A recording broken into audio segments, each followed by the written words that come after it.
Iya nanti di itu aja dok, karena memang ya ini apa ya, sekalian ada dokternya, sekalian minta itu aja. Ada ahlinya. Ada ahlinya biar anak-anak, aduh gurunya kasihan dok. Ada SDKD, ini adalah momen langka yang seumur-umur saya di SDN Gadong 2 baru kali ini dok. Ada kunjungan khusus dari rumah sakit. Kalau dari puskesmas sudah sering ya, kita dalam rangka bias. Perkenalkan, saya Dr. Tommy Lahania dari Rumah Sakit Hermina Antasari. Jadi hari ini saya diberikan tugas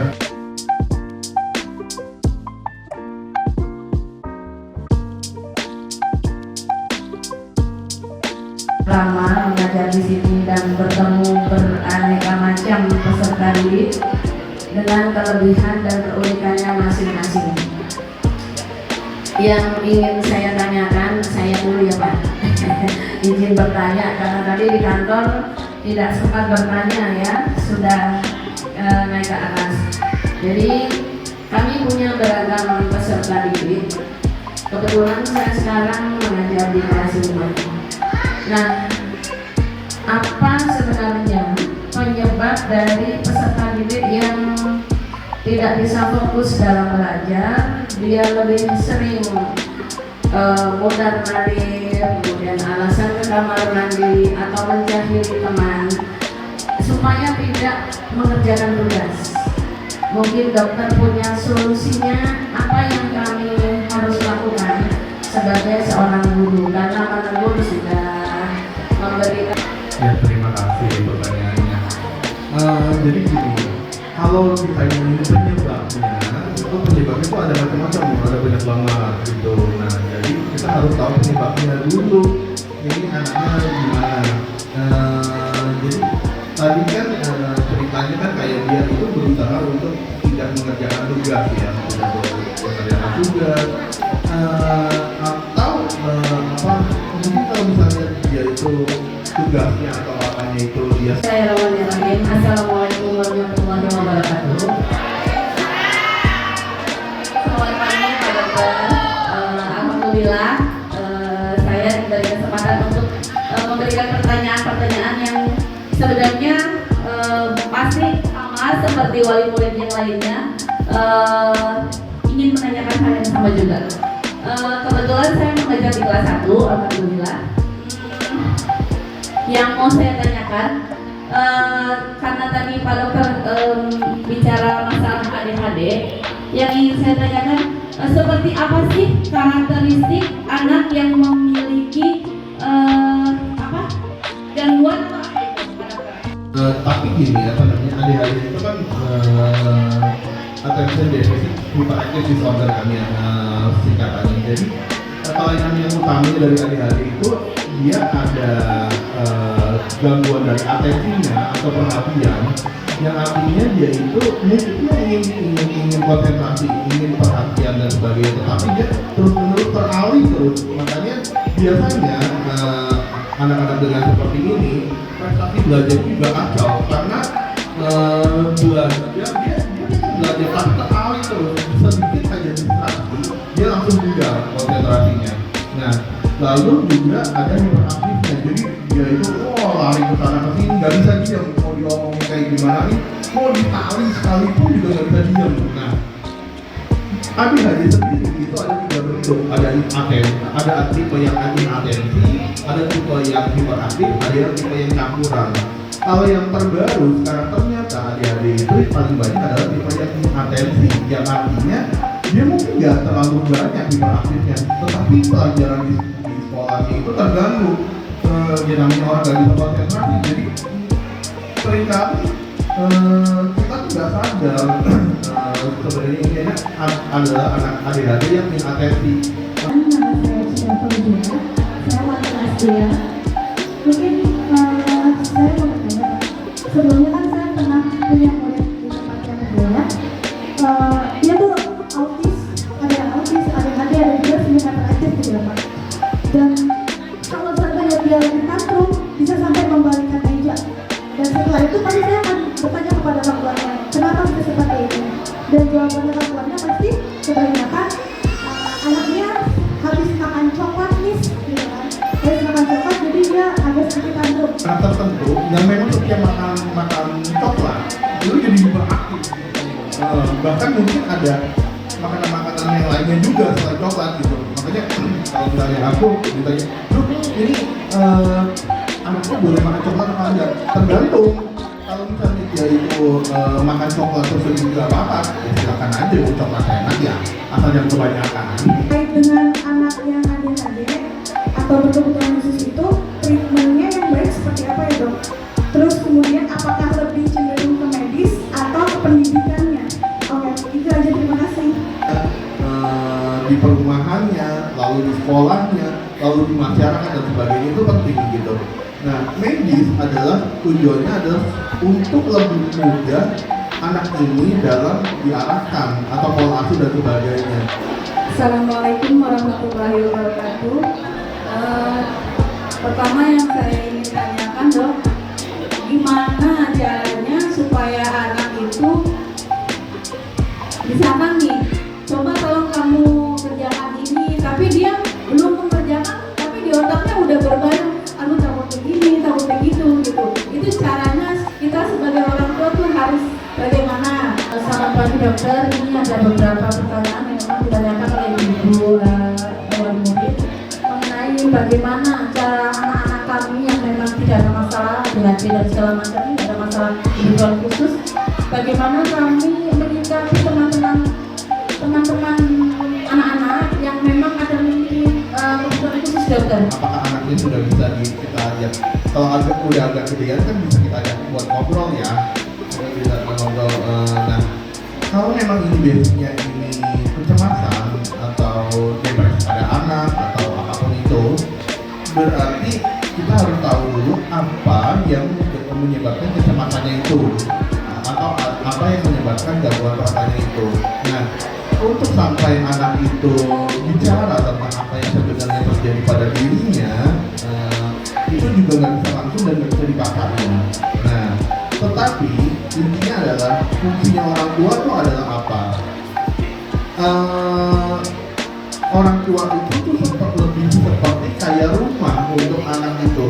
Jadi pada saat anak itu mempunyai problem atau apa, dia punya tempat untuk pulang. Jadi dia punya tempat yang memeluk dia, tempat yang tidak menghakimi dia. Nah, sebenarnya sih tidak ada yang khusus banget harus gimana gitu. Tergantung ABK-nya seperti apa juga gitu. Tapi intinya adalah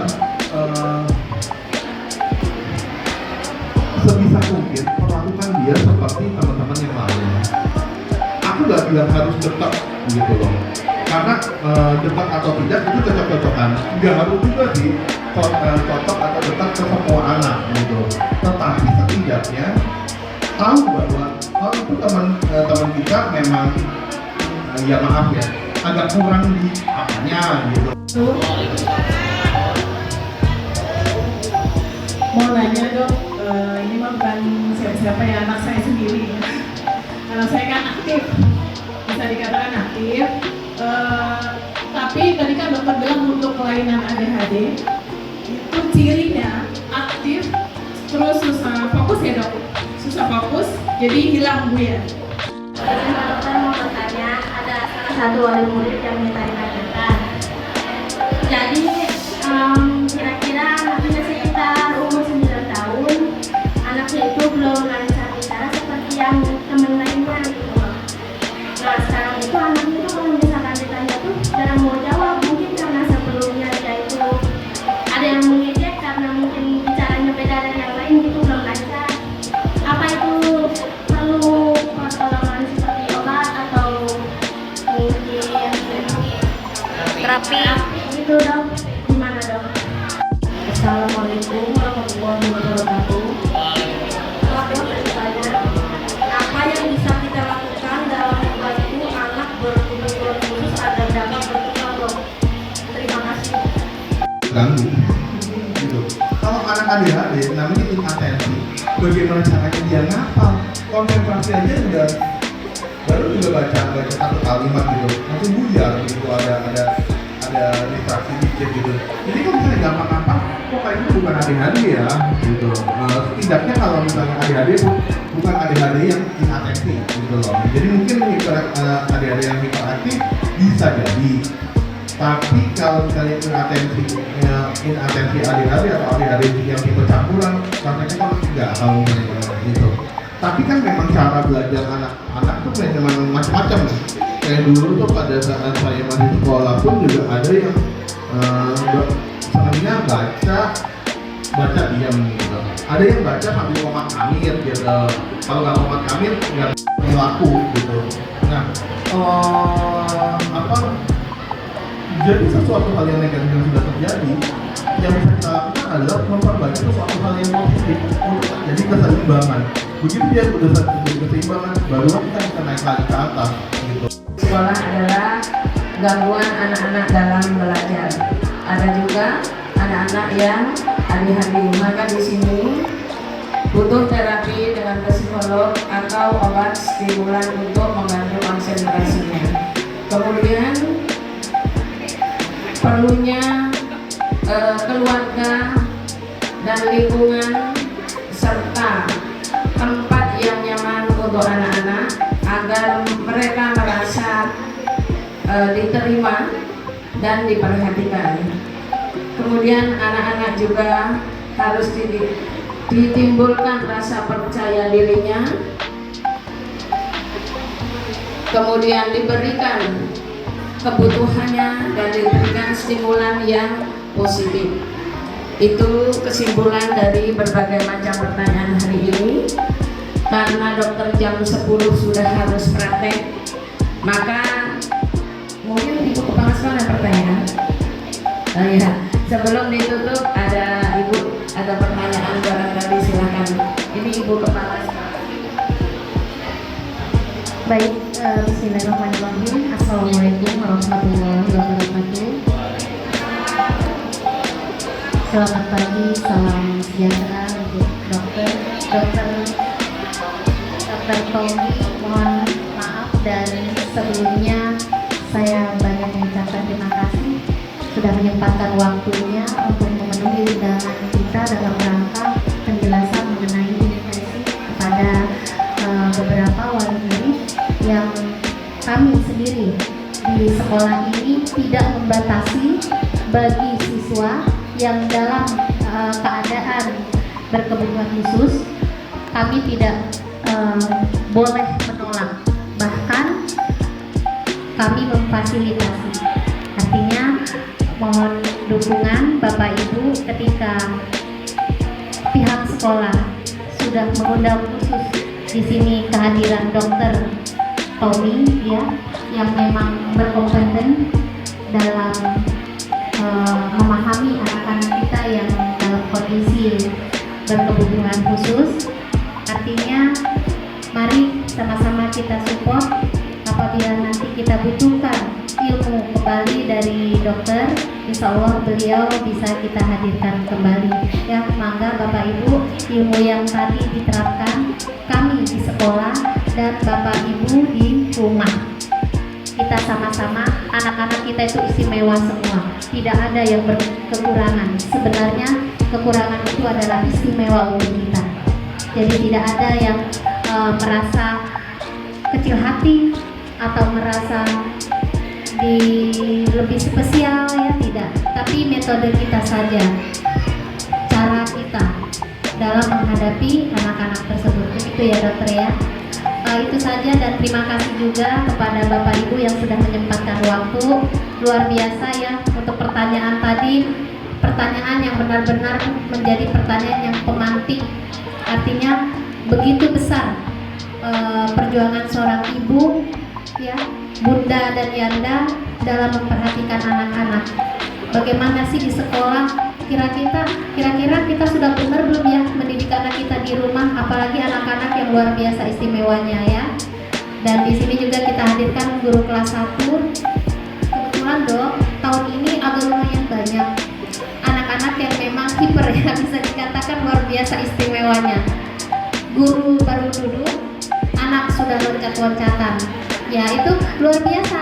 Tapi saya yakin guru-guru SDN Gandoang 2 sabarnya tiada terbatas. Jadi Bapak Ibu juga mohon tidak boleh kalah dengan guru-guru di sekolah. Makanya kita buat sekolah kelas kita itu ramah anak, ya Dok.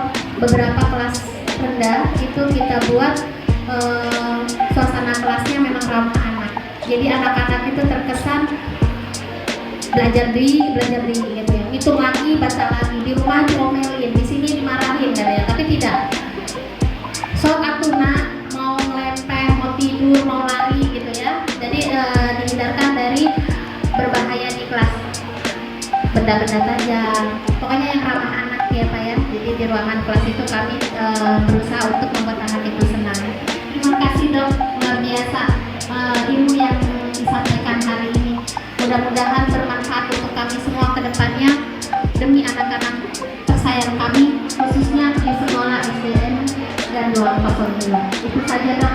Terima kasih Bu Ida. Itu psikolog itu adalah orang yang sangat saya butuhkan. Jadi kehadiran Dr. Tommy di sini adalah luar biasa. Beri aplaus yang meriah untuk Dr. Tommy.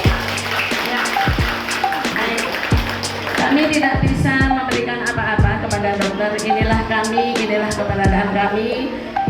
Salam kami kepada rekan-rekan di Rumah Sakit Hermina. Baik, Bapak Ibu, demikian tadi pertemuan kita hari ini. Mudah-mudahan jika ada waktu kita bisa adakan lagi. Dekat-dekat ini kita akan kehadiran damkar ya Bunda. Dari damkar Bu, wah luar biasa ya Kanwar. Ya, kami dari rumah sakit dari damkar ya, insya Allah banyak hal yang masih akan kita hadapi. Kemudian anak-anak kelas 5 besok juga Rebo Kamis AMDK. Mohon doa restunya, mudah-mudahan tahun ini rambut Nadon 2 bisa hijau. Amin.